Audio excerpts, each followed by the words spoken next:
नमस्कार साथियों। कई लोगों का ये क्वेश्चन होता है कि अगर कोर्ट से हमारे लिए नोटिस आ रहा है किसी भी केस के लिए और हम नहीं जाते वहाँ पे तो क्या परेशानी होगी, वो आपको समझा दे रहे हैं और समन के बारे में भी थोड़ा हम बता देंगे, ठीक है। और अगर आप विशेषज्ञ द्वारा किसी भी मैटर पे कंसल्टेशन करना चाह रहे हैं तो हमारा कॉन्टैक्ट नंबर वीडियो के डिस्क्रिप्शन में मेंशन किया गया है। साथियों, सबसे पहले मैं आपको बता दूं, कई केसेस में जो है वो आपको नोटिस आता है। जैसे मान लीजिए हो सकता है आपका हो दाखिल खारिज, ठीक है ना, दाखिल खारिज भी हो सकता है सेक्शन 34, या मान लीजिए आपका बंटवारा हो साथियों, ठीक है ना। सबका मैं आपको बताऊंगा, बंटवारा हो गया आपका 116 हो गया, 117 हो गया, ठीक है। या आपका कोई अन्य मैटर हो गया, मान लीजिए जो भी मैटर हो आपका, ठीक है, सीमांकन संबंधी आपका हो सकता है 24 का मैटर हो, ठीक है। ऐसे मैटर आपके हो सकते हैं। तो अगर मान लीजिए इनमें नोटिस आता है, आप इग्नोर करते हैं तो भाई क्या दिक्कत होगी, तो चलिए मैं आपको बता रहा हूं। और अगर आप जूनियर एडवोकेट हैं साथियों, तो आप कोर्ट ड्राफ्टिंग नियम ई बुक ले सकते हैं। काफ़ी इंपॉर्टेंट है। इंपॉर्टेंट इसलिए इसमें सारी ड्राफ्टिंग मिलेंगी, जैसे स्टे कैसे रुकवाएं, आदेश स्थगन, अवैध निर्माण रुकवाने के लिए, ठीक है, रजिस्ट्री कैंसिल के लिए, सीमांकन, जमाबंदी, मतलब सीमांकन, मेड़बंदी, संशोधन, कब्जाधारी की बेदखली, घोषणात्मक वाद, ठीक है, आरटीआई। यहाँ पे आप देख सकते हैं कोर्ट केस, वाद पत्र के नियम, न्यायालय चयन, ठीक है। यहाँ पे आपको काफ़ी जानकारी मिल जाएंगी, ठीक है। और देखिए इसमें बेहतर इसलिए है कि जैसे मान लीजिए आप बंटवारा के लिए जा रहे हो तो उसमें हमने ये भी नोट्स दिए हैं ऊपर कि आपको बंटवारा कब किस सेक्शन में जाना है, कब आपको 30(2) में जाना है, ये भी बताया गया। और उसके बाद ड्राफ्टिंग।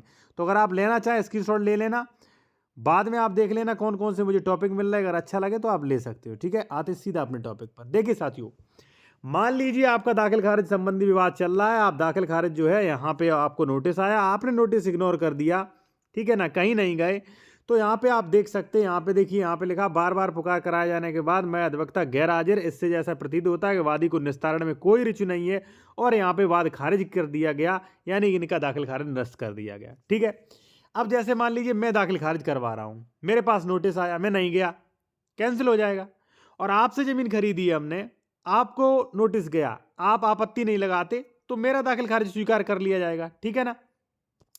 यानी कहने का मतलब आप सामान्य भाषा में साथियों ये समझ लीजिए कि अगर दाखिल मान लीजिए नोटिस आता है, आप इग्नोर करते हैं तामील करने के बाद भी, या तामील नहीं करते जानबूझ के, तो वहां पे एक्स पार्टी ऑर्डर हो जाएगा। यानी कि जो भी मान लीजिए आपका वादी है, जिसने भी वाद किया है, उसकी पक्ष में ऑर्डर हो जाएगा, ठीक है। कई लोग कहते हैं कि समन तामील मत करो, या कई को मतलब अन्य अपना अपना सलाह देते हैं। हमारी सलाह ये आपको नहीं है साथियों, ठीक है। दूसरा है साथियों बंटवारा।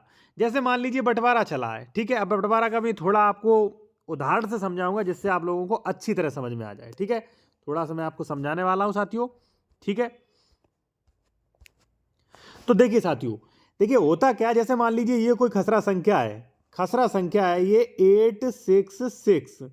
इसमें कई लोग हैं, A B C D E. अब मान लीजिए ए को बंटवारा कराना है, ठीक है, ए यहाँ पे काबिज है, ठीक है, ए को बंटवारा कराना है।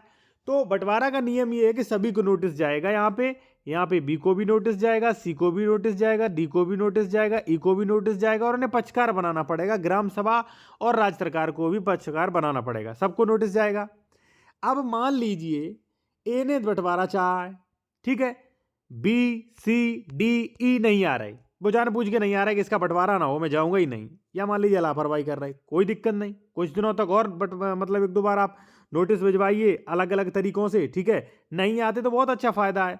फायदा ये होगा आपका कि भाई जैसे मान लीजिए आपने कोरा ये चाहा है, ठीक है, तो आपका ये कोरा बना दिया जाएगा कि ए का कोरा जो है वो ग्रीन रंग का है, और बाकी संयुक्त रूप से कि बी सी और डी और ई का जो है संयुक्त रूप से कोरा बन गया, ठीक है ना। तो ये चारों का कोरा, ये लोग आपसे लड़ नहीं पाएंगे, ठीक है, इनका कोरा इधर पटक दिया जाएगा, ठीक है, तो बहुत अच्छा होगा, ठीक है ना।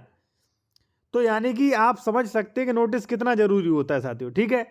यहाँ पे फिर है सेक्शन 24। मान लीजिए सीमांकन हुआ, सीमांकन में आप मान लीजिए नहीं जाते, ठीक है, यहाँ पे आपको किसी ने नोटिस भिजवाया विपक्षी ने और आप नहीं गए, आप सोच रहे हैं मैं नहीं जाऊँगा, तो नहीं जाओगे आप, तो वहाँ पे एक्स पार्टी ऑर्डर हो जाएगा, कल से सीमांकन होगा। अगर आपका खेत में आती होगी उसकी मतलब सीमा, तो वहाँ पे कब्जा करा के प्रशासन दे देगा, आप देखते ही रह जाओगे, ठीक है ना। तो ये चीज़, सारी चीज़ें आप ध्यान में रखें साथियों, ठीक है।